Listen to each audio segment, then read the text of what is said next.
In 1893, a prisoner stepped out of jail with nothing left. No family, no home, and no hope. But waiting at the gates was someone he didn't expect, and that moment changed everything. A dog who saved his master. Faithful fellow that he was, he saved his master from something far, far worse than death. But hear the story. The master was a mechanic who one day, when greatly tempted, stole something. He was tried and sent to prison for 5 years. At the prison gates, his wife and child, with their dog, a Scotch collie, waited to say goodbye to him. When the gates closed on him, his wife carried her baby home, but the dog stayed behind. He hung about the gates for days, whining for his master.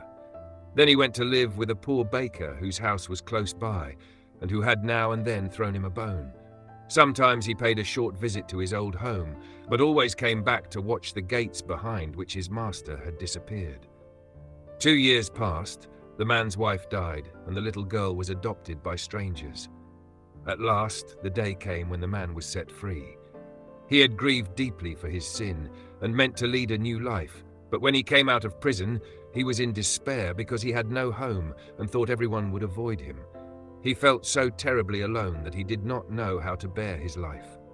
He was going to a public house to drink and forget his misery when the old dog leapt upon him, licking his hands and his face and barking for joy. The man took his faithful dog into his arms, and his tears fell onto the rough coat.